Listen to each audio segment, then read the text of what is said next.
Welcome to Vin and Mike, episode 99. Wow, 99. What's up, Vin? 99. 99. 99. Where's Jay-Z when we need him? How you doing, Mike? Good to see you, my friend. Happy Monday. Happy Monday to you, sir. Did you feel as off as I did yesterday with no NFL on? Yeah, it was weird. It was I had nothing to watch. Even the Knicks were off. Strange. Excuse me, the Pro Bowl was on. I don't even know what happened. Yeah, I try to watch I watched a little of the flag football and all that. I'll be honest, it's nice for the younger generation. Like my son was enjoying it with like the skills competitions and all that stuff.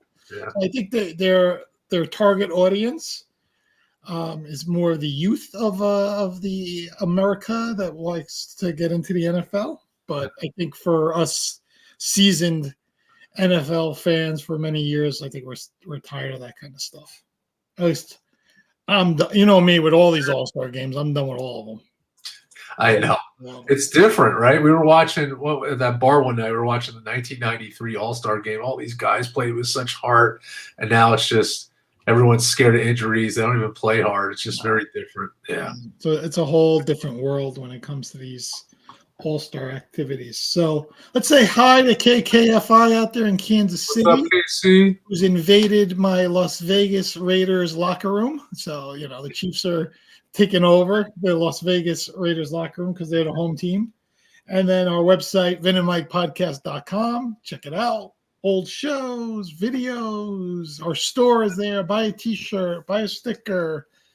There's messaging there. Say hello to us. All the fun stuff that you could do on the website. But, yeah, it was kind of interesting today to see the Chiefs setting up their home field using the Raiders practice facility. How was it? How did that make you feel? A little weird, I mean, it's a little aggravating, a little weird, but it is what it is. I feel bad for the Niners, and I hear they're complaining already that they're using the UNLV headquarters or practice fields, and it's not like up to standards and all this stuff. So little weird feeling probably for them. They're probably a little pissed off, but when it comes down to it, it's the X's and O's, right? Yeah, it is. That's all that matters at the end. So I'm looking today, Mike. Yes, because we looked last week and the spread was 1, and I'm actually kind of shocked today as we enter Super Bowl week here that the Niners are actually -2 now. Now, again, that's not big, but I was really expecting it to go the other way. I thought we'd be at pick 1 by Sunday, which we might still be, but we'll wait and see. What are you thinking? Well, yeah, we talked about this. I think the only reason why they're favored because they were a number 1 seed. But the way these teams are playing right now, you would think that Kansas City would have the advantage. Because I look at it this way. These last 2 games against Detroit and Green Bay, I felt the Niners were good. They weren't great by any means. And look what Kansas City did on the road, being a Buffalo team and then being the 1-seeded Ravens, right? Mm-hmm. I mean, they're flying high right now. And that's why I think it's just based on seeding. I'm honestly surprised, it's not the opposite where Kansas City's not -2. We talked about this. I think this is a team that has the better quarterback. You have Andy Reid as a coach. You have all the playoff experience in the world. So to me, and this is the way I'm betting it, I think we're on the same page that definitely betting Kansas City money line here.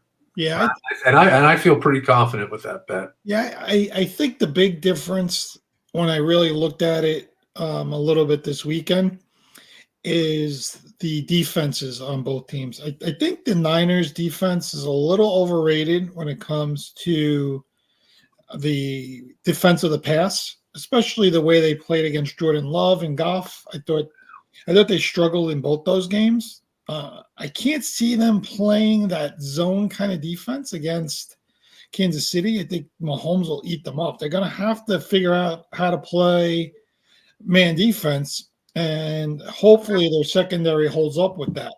But I think that's a big advantage in Kansas City's favorite.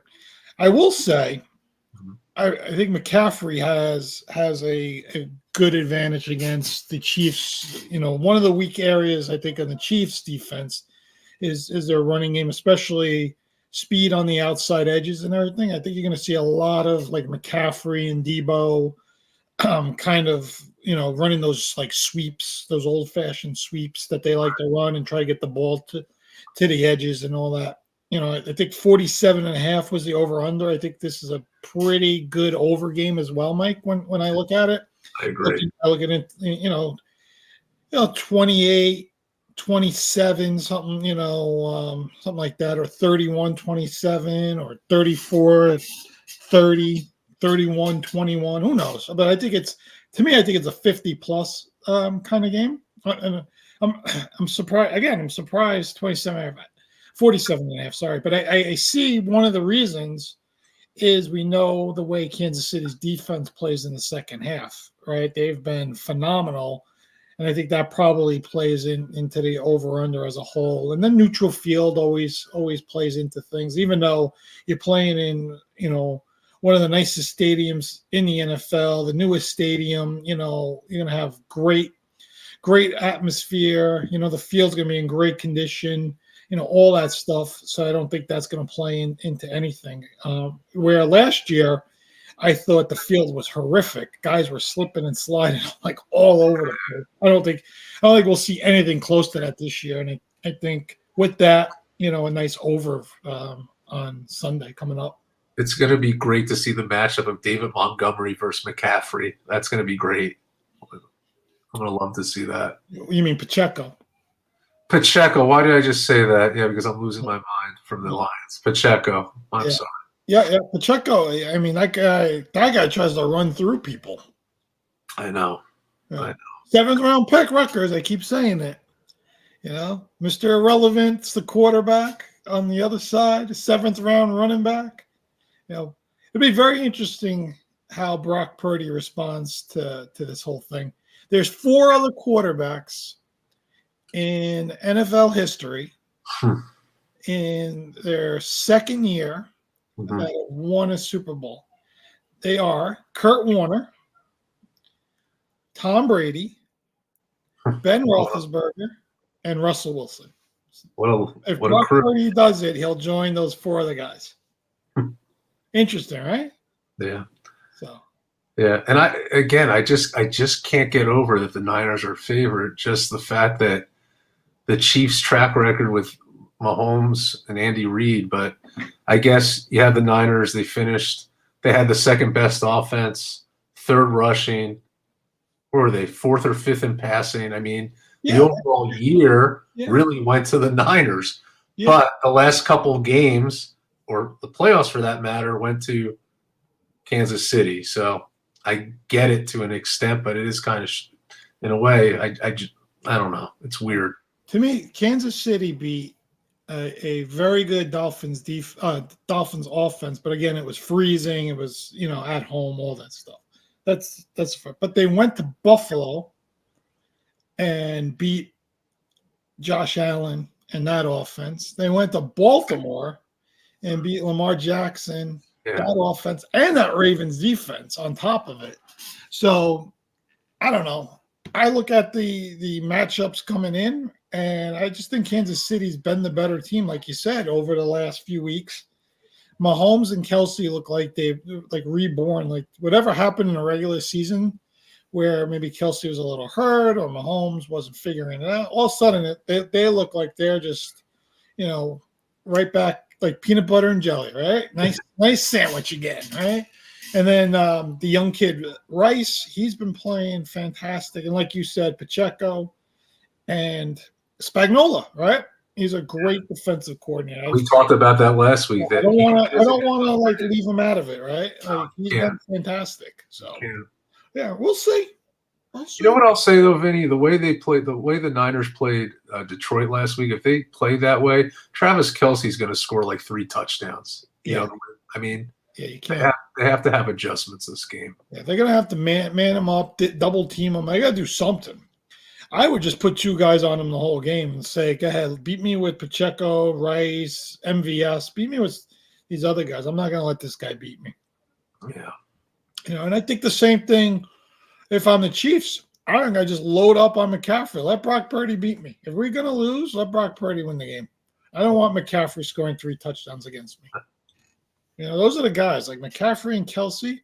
Like, essentially, probably whoever has the better game, the team probably wins. Yeah. So that's it. All right. Let's talk Knicks basketball, Mike. Let's do it. Let's jump right in. Little disappointing loss the other night, but who cares? 9 in a row before that without, OG been out for a while. Randall's out for a few weeks. We know Mitchell Robinson's been out for a few months already. Yep. This team behind Jalen Brunson, DiVincenzo, Josh Hart, the Villanova 3 there, Frankenstein, whatever, Hardenstein. Oh, yeah, that guy. Oh, Frankenstein. I like that nickname. Yeah. I mean, that guy's he does all the dirty things. He plays hard every night. Oh, he does all the dirty. He doesn't get the recognition that he does, but he's after every ball. He may not be scoring a ton of points. He doesn't have to. He doesn't have to. He's in there for the rebounds, and he tries to go after every ball. But what can I say? They won 9 in a row. You lost to the Lakers team. LeBron was in town. There were all these rumors circulating about the Knicks LeBron trade, which is not going to happen. Never happening. But it was fun to see for a second, just like back in 2010. Always talks. But I think the issue is that the Knicks they don't have a lot of depth right now. If you think about it, they had 1, 2, 3, 4, 5, 6, 8 players in rotation. So Jalen Brunson he was playing 45 minutes. Precious Achua 42, Hart 42. These guys are playing a lot of minutes every night. Eventually, it's going to add up. So we need OG to come back quickly. We know Randall's going to be out for a month, but just seeing this, Vinny, for 9 straight. I mean, when they won the 9 straight, even against the Lakers for the first 3 quarters, they were right in it. This team plays with heart. Jalen Brunson, to me, has such such vision on the court that he knows what's going on at all times. To me, he's an unselfish player, and the Knicks are better with him. And he makes the players around him just better. Like, Josh Hart, too. I mean, Josh Hart didn't have a lot of points last game, but he was definitely an impact. And Dante DiVincenzo, the Villanova connection, he's been fantastic. Again, he had 26 points, but it was a quiet 26 points because he was kind of cold from 3-point range. But when all these guys click, they win. And I'm not concerned about it. But the most important thing with the Knicks in previous years, when you lose a game like that, you may lose some momentum. But they're playing the Grizzlies tomorrow night. You just got to get back on that, start another winning streak, and get your guys back. That's it. I was listening to WFAN on Saturday just to hear what's going on. And they said some of the stuff we said about the Knicks in regards to, winning mentality with guys like Brunson and Hart and Dante, guys that have won at that college level, bring that winning, attitude, that hard-nosed kind of basketball, bringing that in on top of just great defense. And that's what I've seen. Like you said, really good role players throughout there. I forget that Quentin Grimes is also out, and he'll be back. You got 4 guys that are going to rejoin this rotation and really, lengthen the bench, and give some of these guys some minutes off. That's the one thing I worry sometimes with Thibodeau, is that he gets a little too minutes happy with these guys, plays them a little too much. Yeah.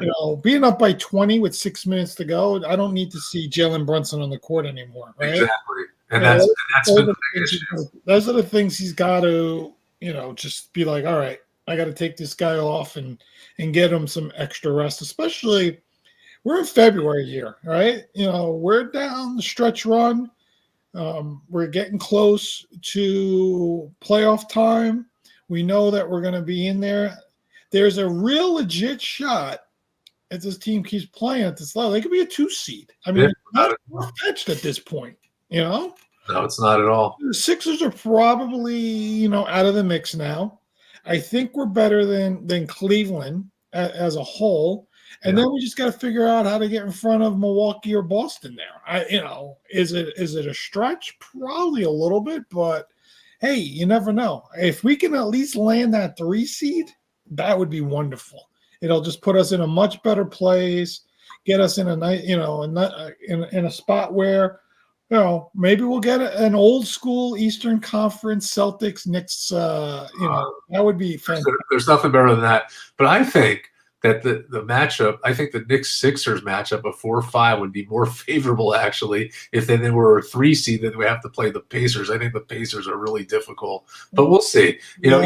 Either way, these Knicks they show that they can compete, and OG has been nothing but. It's been so great seeing him defensively. As I said about this trade, that Vinny, I know you were not totally in favor of it, but what I see is that they had so much redundancy with what they had with Barrett, and quickly by bringing in OG, you have another defensive player that you could bring. And again, I think they're passing the ball more. They're even more unselfish now. Guys are becoming more open. And I just think it's been a lot of fun to watch. But you just see that they could play with the best teams. Maybe they're still that one player away from true greatness, but this could be a very exciting playoff this year without a doubt. I really like what I'm seeing from this team. Yeah, it's one of those things I like to be wrong about, Mike. Like I told you, I wanted to be wrong, and right now I'm wrong. They're 15-3 since the trade. OG's been fantastic in his role. I think you're seeing better shots taken by Brunson and Randall because you don't have to worry about getting Barrett the ball. Like quickly doesn't have to get the ball.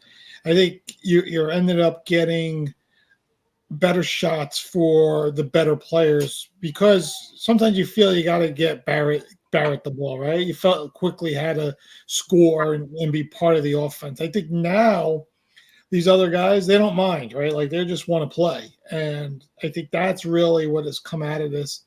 And a guy like DiVincenzo's really stepped up. OG's shown that he shoots a pretty good 3-pointer, which I didn't know he had that, arsenal in his game. Getting Precious was a freaking throw-in that trade. That guy's been fantastic. Yeah. He's been fantastic. And he wasn't really talked about. That was a funny thing. Everyone talked about OG. Yeah. He was kind of not discussed, but he's been such an impact. Yeah. On the boards and his shooting. It's been great. Yeah, we need that guy. Especially with Robinson being hurt, we need that extra big guy in there. I'll tell you, this team, I think about it, Robinson coming back, Randall coming back, OG coming back. Yeah. You have some depth, you have some size, you have guys that can do a lot of things, big in the inside, good perimeter shooting, 2 legit 20-plus scorers in Randall and Brunson. Like I said, if OG and Dante keep shooting the way they are, we don't need that third player because you can, the third scorer can come from those guys. Josh Hart does a lot of things, so very exciting, right? Like I'm like getting excited, and I'm just hoping, we get healthy, and then go into the playoffs at that level. Yeah. What's interesting is, I think we're talking about this with Matt. The Knicks' schedule before the All-Star break, they had more road games than so many teams in the NBA. They have a very favorable schedule, a lot of home games going into the second half, which I think they could keep gaining ground. So that's going to be huge for them. They typically play well at home. Yeah. And I think they were, what did we say they were? They were 20-1 against under 500. Yeah, which was the best in the league. Right. Or second best. Yeah. And the Lakers are above 500 when they played them, if I'm correct. So they were just at 500. Now they're above 500. Yes. So they'll still be 20-1 at this rate. So, yeah. So I mean, that's the thing, right? Like beat the teams that you're supposed to beat, on your schedule. Right. That Laker, you knew LeBron took that game before off just so he was 100% healthy playing in the Garden because he knew the attention was going to be on him. He knew all his tweets. He knew everything. He wants to show that he could still play at that extreme high level and win games. He's either setting himself up for a trade next year, or he wants to get another $100 million extension. One thing we didn't discuss because it kind of overlapped was when the Knicks beat the Pacers, not the game before. Oh, yeah, the game that I felt they were going to lose the entire game. Yeah, always. Oh, yes. Oh, that was a stressful game. It was so stressful.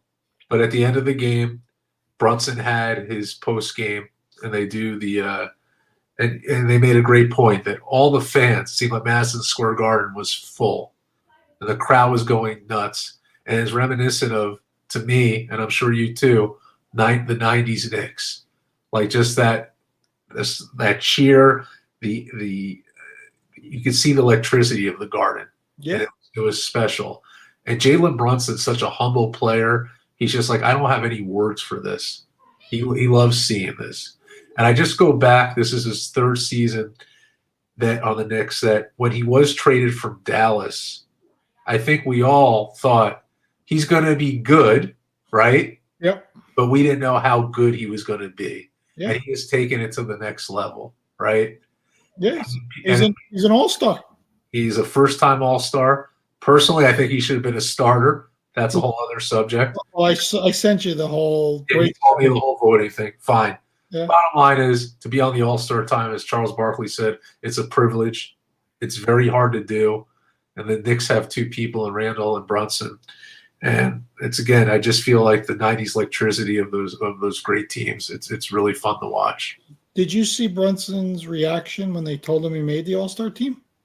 I didn't see his initial reaction, no. He actually teared up. Like, he was that, happy and emotional about it. To me, that's a guy that really cares about his craft, right? It meant a lot to him to make that all-star team. It shows that, what he's doing is recognized by the coaches, because the coaches vote for, the reserves. He actually tied with Lillard.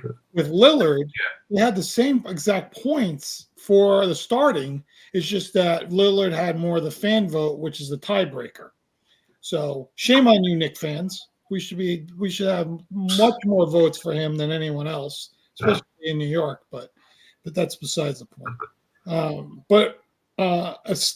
Ultimately, the guy is right where he belongs. He's an all-star.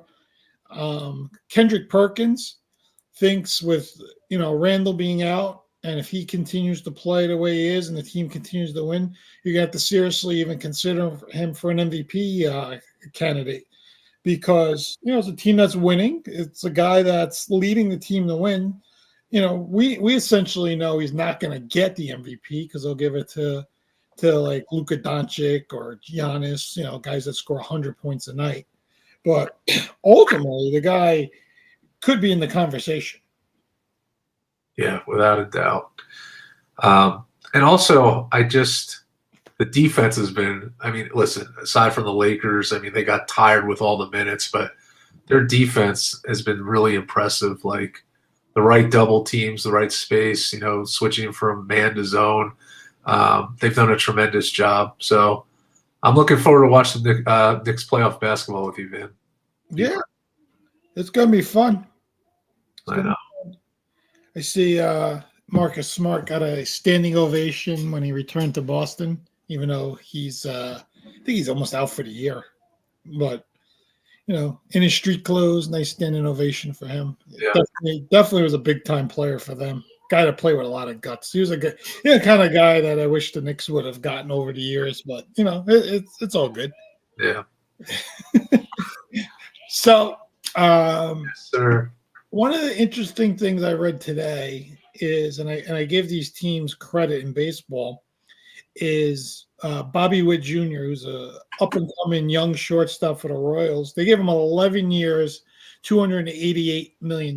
So essentially with these younger guys with these lower, I'm guessing just lower revenuing franchises, they're just overpaying guys now.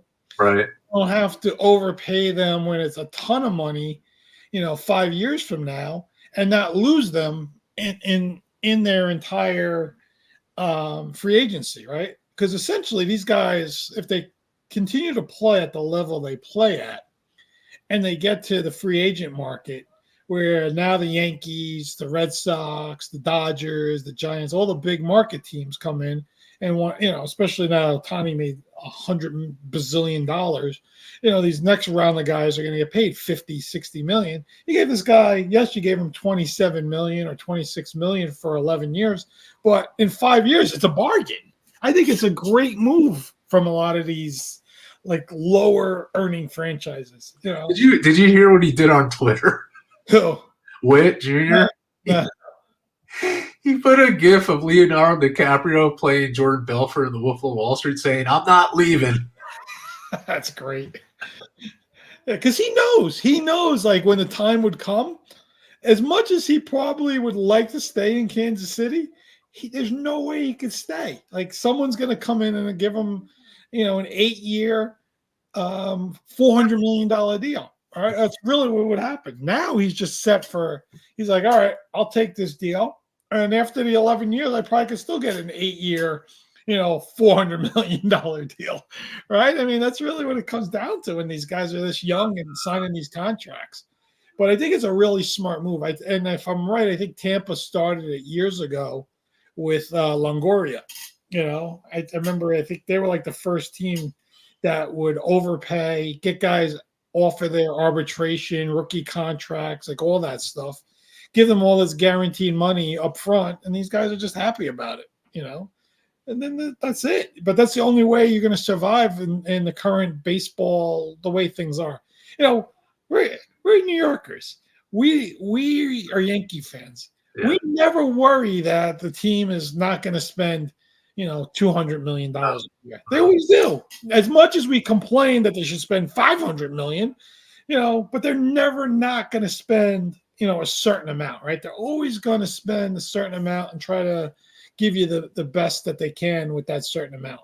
You go out to Pittsburgh, Kansas City, these real small baseball markets, they can't even afford one player at $40 million a year. We have like 3 or 4 of them, right? I mean, what if the Yankees keep Juan Soto after this year? What are they going to pay him? 55, 60 million a season? I mean, especially if he hits 50 home runs in Yankee Stadium, which he might check his swing to 20 of them. I know, right? He's such a freaking unbelievable. I can't wait to see him and Judge play together and what that's going to be like for this order. And that back-to-back in that lineup. I would think they're going to bat second and third in the lineup. I would think Soto bats second. Well, we'll have to talk to Steve about his leading batting line. Steve, next time you send us a lineup, I want to see a right-handed lineup and a left-handed lineup. You just can't give me random guys. You can't tell me LeMahieu's going to lead off against right-handed pitching. I think Verdugo might lead off against right-handed pitching, Steve. I want to see your lineup set up more correctly next time. It's so funny. I saw when I was in that vintage sports store yesterday. Yeah. I saw a thing on the Yankees. And it was about Dave Winfield. It was like a front page. The future of the Yankees, Dave Winfield. He signed like the biggest contract in sports at the time. Yeah.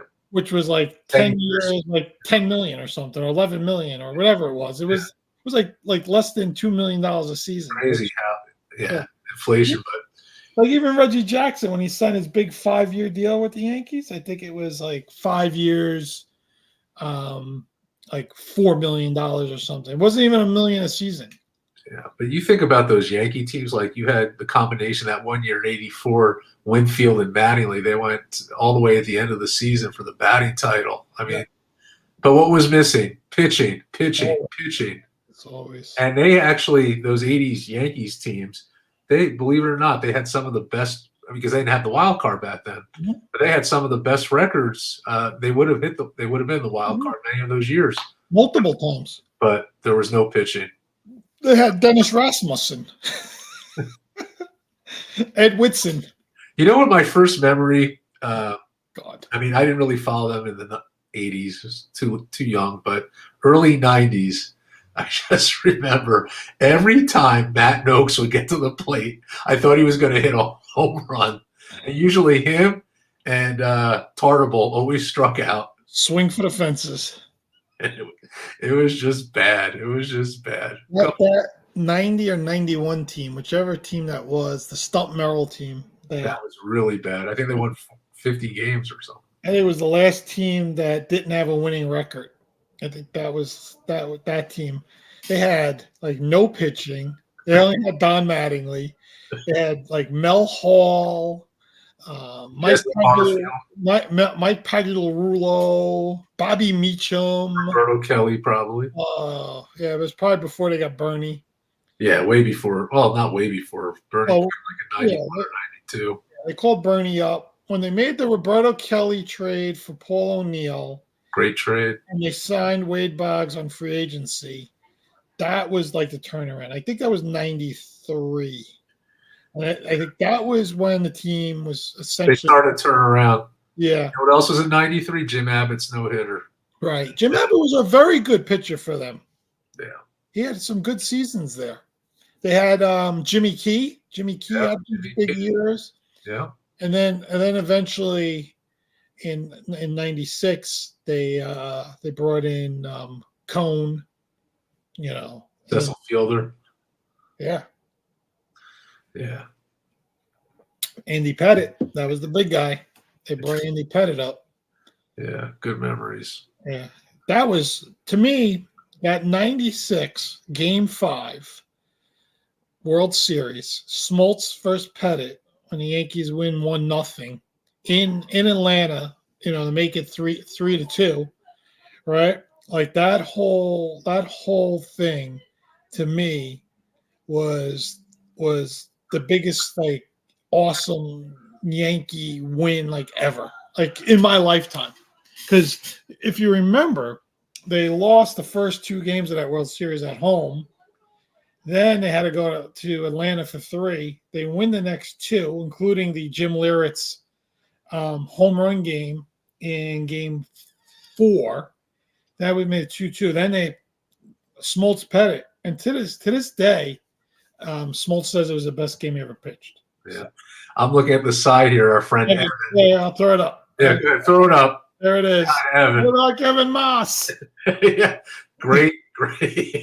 Good old Kevin Moss. Yeah, where are they now, Kevin Moss? Big September call up, right? He had like 12 home runs in September or something like that. We got to get after the Super Bowl. We got to get Evan on to do part 2 of the movies. That was fun. Yeah. We got to really get into more details on that. Talking about movies and great movies, sad news, right? Let's talk about that. The great movie, Oscar-winning movie. I think it was 1976. It was. Right, Best Picture, Rocky, the first one, and of course Apollo Creed, played by Carl Weathers, who just passed away. I think it was Saturday he passed away at 76 years old. For a lot of people that don't also know this, he was a Raiders player. Which I honestly, until recently. Well, we spoke about it, but before you and I spoke about it a few months ago, I did not know that he was a Raider player. I had no idea. Played for the Raiders, had a very short NFL career. I know he guest starred on like Starsky and Hutch and like those in like the early 70s, but it wasn't until Apollo Creed that like took him to that next level, and then had a fantastic acting career up until the day he died. He was supposed to be in the FanDuel Rob Gronkowski commercial, which they have to change the commercial now. The Mandalorian, all this, but I'll tell you, watching Rocky as a young kid, and you just did not like Apollo Creed. Like, he played such a good part, Carl Weathers.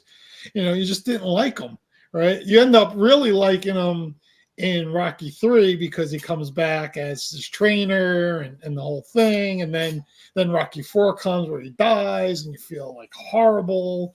And now there's a whole Creed franchise, right? Like Rocky with his whole thing. But Carl Weathers to me was like the perfect guy to play Apollo Creed. Like when you really think about it and look at it now. Yeah, for sure. Yeah. I don't know. When I heard about it, I don't know. It just hits you because although you don't, again, although you don't know these people Yeah. personally, it hits you hard Yeah. because we all love the Rocky movies, right? And someone who plays that character, they're kind of, you just feel it. You love those movies. You love the characters they play and who they represent. So, yeah, it hit you a little harder for Yeah. sure. Action Jackson, remember that? Yeah. Or when what was his name in Happy Gilmore with the hands? Adam Sandler put a really, you have to read he put a really nice, uh, what's the word I'm looking for? Like a tweet, an X. Yeah, like nice tweet Yeah. for Carl Weathers. Yeah, really Yeah. nice. Yeah. Yeah, he was great recently in The Mandalorian. He played a really good character in The Mandalorian as well. So definitely somebody for me who was a movie icon in his role, right? Like you hear Carl Weathers, Apollo Creed. If you're any kind of sports movie fan, it's probably in your top 5 of movies, one way or the other. Especially the original Rocky, just unbelievable. It's the only movie that I can think of, and maybe I'm wrong. Maybe you know better than I do, but it's a sports movie where the ending of the movie that the main character doesn't win. There's one more. What's the other one? If you know this, I'll be very impressed. Oh no, it's But it wasn't a sports movie, but the last scene was a football moment, and he didn't make the catch. It was about this nerdy kid. It was a movie called Lucas. Oh, I know that. And Evan's saying Kingpin too. But the movie Lucas, it was funny because he goes into this. He's like this nerdy Corey Haim played this nerdy guy, and he wanted to act all macho, so they put him into a football game. And I know he wore the glasses, right? He wore those big glasses. Yeah, I remember that movie. And then at the end of the game, they play this dramatic music, and they go back, and you think he's going to catch it, and the crowd's going to go wild, but that wasn't the case. So the writers were really good. So yeah. Yeah, I mean, I don't know, right? Like Rocky was just like insane, like that when you think about it, that he doesn't win. Yeah. Right? Like fantastic. But that made for some excellent sequels. What was your favorite Rocky, the original? I mean, is it even close? Yeah, I mean that's the favorite. I have warm and fuzzy feelings for Rocky 3. Hulk Hogan, Mr. T. Great stuff there. Like I said, I like the whole Apollo becoming the trainer and them going out to LA and training out there. I like all those scenes. That one probably is like a little cooler for me, but the first one is just like every time it's on, it's one of those movies you have to watch. You just watch it. You just sit down, right? You don't change the channel.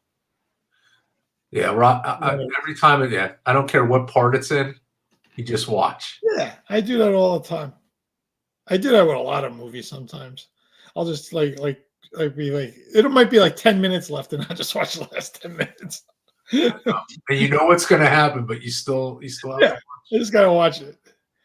Yeah. I don't know. For me, definitely the first one, but Rocky 4 holds. I don't know. There was something about Rocky 4, the whole premise of it, with Apollo, dying in that movie, and then Rocky going to Russia, and it was just crazy. Soviet Union. I don't know. The whole it was interesting. The plot. I really enjoyed Rocky 4. Yeah, I wish they would have. I wish they would have ended right there. But that's okay. Hey, we talked about Rocky 5, and I don't think it's as bad as people think. No, it's worse. I really don't think it's that bad. Tommy Gunn. Tommy Gunn. Hey, Tommy, why don't you hit me like that? Oh, yeah, there's a great line. Yo, Tommy, we were like, this. Sylvester Stallone, man. I tell you, he made some career. Well, that's the thing. In the original, remember, like, they didn't even want to pay him. No. He knew it was going to be a success. Well, he wrote the screenplay. He wrote everything. They don't want to pay him. He's like, I'm not exactly. They didn't want nothing. They didn't want to give him nothing. And then that was it. From there, he just, now he does whatever. Yeah. does he still have that show on Hulu or whatever it is, Paramount? I don't even know where it's on. I know people that watch it, they enjoyed it. So Is it still on? it might be. He's like a gangster that like relocates or something. Yeah, I heard it's really good. I haven't seen it. Yeah. I know he was doing some reality show with like all his daughters or something. Okay. I don't know. I don't know if that lasted. He's done everything. Yeah. Yeah, I'm pretty sure him and Schwarzenegger are probably thinking about doing something else together. That'd be cool. All right. What is your prediction? Final score Super Bowl. Okay. And we'll do overs. We both agree it's going to be over 47.5. Yeah, I think it's 47.5. I'm going to play the over. Let's see. Let me look at the latest and greatest right here. I'm going to pull it up real quick. All right. Yep, 47.5. The Chiefs money line, which you already mentioned, is plus 105. So that's pretty good. Yeah. Well, I like the Chiefs to win 31-24. I like them to win by 7. I expect a pretty good first half, maybe 14-10 kind of first half. Yeah. And then the Chiefs having a much better second half than the 49ers, and they pull it out. I wouldn't be surprised if the Niners have the halftime lead. That would not shock me. Yeah. So. I'm going to do 2 scores. I'm going to play it on DraftKings. I'm going to go 31-21 Chiefs. And I'm also going to do 30-24 Chiefs. I feel that this is a game that they'll pull away late in the game. I just don't think that you're going to be Patrick Mahomes in the Super Bowl. I just think they know he just has the vision. I think they got this. One thing to circle back on, by the way, back to Rocky, that we got to pay respect also to Burt Young, Uncle Paulie, who passed away just a few weeks, recently as well. I think that's a character that, I mean, he played such an important role in that movie. I mean, Paulie had some great line. Paulie he's a very underrated actor, Burt Young. Yeah. When he brought to those movies, he was also in the Creed movies. Mm-hmm. He did a really good job. And some great one-liners too. Even in The Sopranos. Yeah. And it's funny because, he comes off as like the moochy brother-in-law, right? Like always needs a favor. But at the end of the day, like his heart was always for Rocky. He had a lot of respect for Rocky as a character. It was just like, I love that dynamic. Yeah. Yes, and Back to School, Evan, which was one of my favorite movies. Great movie, Rodney. Good old Rodney. Good old Rodney. Yeah. I know you like the sports movie Ladybugs, one of your favorite, right? Yeah, I love it. Rock, why don't we go back to the old gym? So, remember he says to him, Rocky 3, why don't we go back to the old gym so we don't have to be around these people? Yeah. What's wrong with these people, Paulie? I love it. Freaking Rocky. Always calling him out for everything. Oh, man. I tell you, I think about Mahomes and his 4th Super Bowl in 5 years, right? Essentially, he's been in 6 AFC championships, won 4 of those. He's 2-1 in the Super Bowl. If he wins, there's already one thing, right? Or right off the bat, he's the first guy under the age of 30 to be in 4 Super Bowls. Incredible. First thing. Yeah. He wins, and I think we talked about this. It'll be his third win. He joins Tom Brady, Joe Montana, Terry Bradshaw, Troy Aikman. Right? I think that's it. Those are the 4 other guys that have won three or more Super Bowls. Right? Now we know where Brady is. A lot of people put Montana second. Well, I would think overall, you got to talk that he's a top 5 quarterback, right? I mean, probably Mahomes. I mean, not Mahomes, Peyton, and maybe John Elway are right now ahead of him because of longevity and the times they played, right? Like Elway was in 5 Super Bowls. Peyton Manning went to 4 Super Bowls with 4 different head coaches, things like that. But this guy wins a 3rd Super Bowl in out of 5 years. He's been in 4 out of 5. He's essentially gonna be right in the top 5 like real quick. Yeah, And he might be there now for a lot of people without him winning. I know. I mean, we never thought we'd see Tom Brady.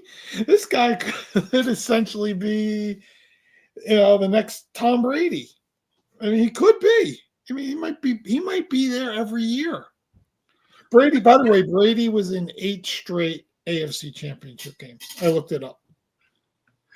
No matter what, I mean, the stats incredible, but think about it, if he wins this one, right? How old is he? He's 20 what? 28. So he could win his, I don't know. 3 Super Bowls by 28. And if he wins the next one, that's, I mean. Oh, if he wins, if first of all, next year, yeah, 3. First of all, if they win next year, they win 3 in a row. He'll win 4. You're gonna then he's in. He's right there. Then he's in the first guy ever to win 3 in a row. Yeah. No one's won 3 in a row. No. So. Don't worry, the Jets are going to win it all next year with a healthy Aaron Rodgers.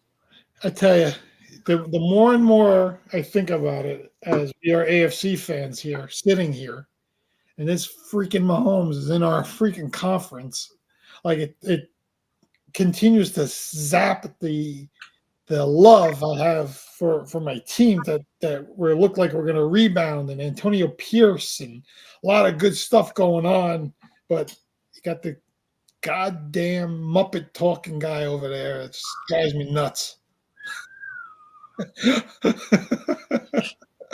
Tell us how you really feel, Vinny. He's unbelievable. I'll be honest. He's I've seen Montana. I've seen Brady. I've seen Peyton Manning, and then him. I put him right there with all 3 of those guys and just pure winning talent ability. And then ultimately, it's going to come down to where his career finishes. It's just ultimately where his career is going to finish. He's just one of the elite guys. Yeah, it's incredible. That's all I got to say. And like I said, I'd be stunned if the 49ers pull this off. I really would. And just to give Travis Kelce his props, he is now the all-time leader in receptions in the playoffs, passing Jerry Rice. Which anybody that passes Jerry Rice in anything, that's a whole different level. Yeah. And Mahomes and Kelce have the most combination of touchdowns in a playoffs off. Passing Brady and Gronk. So, 2 first ballot Hall of Famers going for one more. Because I think Travis, I don't know how much longer Travis has. Yeah. Make it count now. He might step away. Who knows? His girlfriend makes a lot of money. She's doing okay. She's all right. She won her 4th Grammy for Album of the Year. First person to ever do that. She's the first person to ever do that. He beats Jerry Rice's. They're the biggest power couple in the world now. They sure are. So, what else? Anything else? Did we forget anything? I know it gets quiet this time of year. Essentially, we're right around Super Bowl. That's really all the conversations. I look forward to the media day. I think it's tomorrow, right? And then we'll see the 9-hour pregame on Sunday, which, I try to tell myself I'm not going to watch all 9 hours, and for some reason I watch all 9 hours. I can't do it. I can't. I just want to get to the game. I like hearing all this stuff. I've always been like that. Yeah, you're not going to change. No. I just like going right to the game. Let's go. Let's go. All All right, go ahead, Mike. I want you to give everyone episode 100 is going to be on this day and where. Go ahead. All right. So for our milestone 100th episode, we are doing a live broadcast in New York City. It's going to be amazing. We have worked very hard for this. It will be Wednesday, February 21st. So if you're in the city, come by to Turntable LP. Very easy to get to by Path Train. It's on 32nd Street between 5th and 6th on the 5th floor. We'll leave all that information through email or our Instagram. The live broadcast will be 5 to 6 p.m. Our special guest will be the owner of the bar. We're very excited. His name is Victor, and he's been so gracious to us, and we were really looking forward to having him on the show that night. A lot of great deals for food and drink. We're going to get great happy hour prices all night on everything, so he's agreed to do that. So just a fun night of celebrating the podcast itself. So come on to New York and join us. We're really looking forward to this one. Yeah, like Mike said, 34-36 West 32nd Street. As he said, between 5th and 6th Avenue. Path Train drops right there. If you come down New Jersey Transit into Penn Station, it's a block and a half up. LIRR, block and a half up. If you're coming down Grand Central, jump on local train that drops you right there, which I forget which train line they all drop right there, right on 32nd and 33rd. You know, it's very easy to get to public transportation. If you're driving, there's garages all over the place. If you live in New York City, you know how to already get there, so I don't have to tell you. So all that stuff. Very exciting. The way it's going to be set up, just so people know, you come in, you just let them know you're coming to hear the show, see the show, whatever. We're going to have a private room where we're doing the show. But at 6 o'clock when it's over, things are going to continue. Victor is a big Knicks fan, so we'll have him on to talk about where the Knicks are. He's also a big 90s Knicks fan, so we'll get some of his feelings about John Starks going 2 for 30 and Patrick Ewing never having another all-star player with him in his entire history of career, whatever, even though they were all-stars, but you know what I mean. But again, real exciting. So we're 16 days away from it, just so everybody knows. We are not doing a show until episode 100 next week. Post Super Bowl, Mike will be on vacation in sunny somewhere. So we're waiting. He'll be back. 21st is the date we set. It's President's Day week, so maybe people are off from school. I'm not sure yet, but it could be midwinter recess for people. So if your kids are home and everything, and you have no excuses that you got to put your kid on the bus the next day. So we expect you to be there. Right? That's right. So a lot of good food. So the thing about this place, it's Korean-based food, wings, dumplings, edamames, good stir-fried rice, right? I love those edamames. The soju for the Korean people. If you know the soju, they have a nice selection of tap beers and all kinds of real nice bar. Great people that work there. Yeah, the best. Just been great to us in the last few months in our conversations with them over this. So we're really excited. So we're hoping to see everyone there. We know not everyone can make it, but we're hoping to see everyone, especially a lot of our longtime listeners, our friends. You're all invited. Don't feel like you're not. Just come on up. We got some giveaways for people as well. Just a lot of fun. So we just hope everybody's there. Yeah. Right? I think we captured it. I think we captured it. Yeah. If you come with a Vin and Mike t-shirt that night, if you're wearing one, I'll buy you a drink. There you go. Now that's every reason to win. That's right. Hey, come on. Show up in a Vin and Mike t-shirt. or have a Vin and Mike sticker, I don't care what you have. Go to a website now, purchase something, or if you already have one, put it on or bring it, even if you don't want to wear it, show it, and you get a drink. Easy. Even if you drink a Coca-Cola, I'll buy you a Coke. Can you believe we're at 100 already? 2 years, right? Years. Yeah. I mean, we talked about it. We found that we did a lot of research, a lot of evidentiary findings, all that kind of stuff.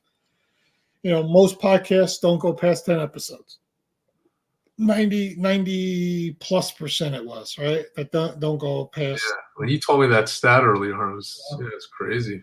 We've had the luxury of having on some tremendous guests that not only friends of ours and friends of the show, but people that are well known in the sports world, former athletes, current broadcasters, current writers, all different people. People that are presidents and executives at different sports, right? People that have written books about it, fellow podcasters, just all different people. Just a ton of different people. We'll probably perspectives. We'll dig into all those different people when we're on.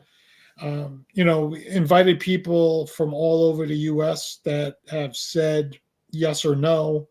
The ones that have said no, thankful. They said they're going to tune in to episode 100 as well. So, we're happy just to have them listening and being part of the show. I'm not really sure what the show is going to cover, in 16 days. We'll probably do a little recap of the Super Bowl.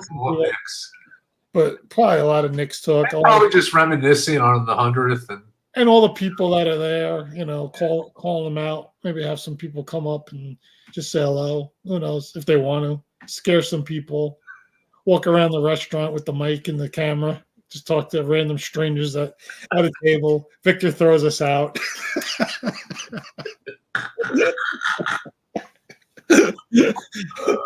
Oh man, episode 100 went sideways real quick. Yeah, here we go. We're looking forward to it. It's going to be great. Yeah, we're really excited and look forward to seeing everyone and just having a good time. All right. That was it. All right, Mike. Good luck in your pick. Thank you. You too. You're going over. You're going some exact scores. I know you're probably going to do Pacheco and McCaffrey anytime touchdown parlay. Mahomes over 200 and whatever. 260, yeah, something like that. Who knows, whatever he's going to throw. Yeah. And all that fun stuff. So, all right, everyone, have a great night. Look forward to seeing everyone in a few weeks. Till next time.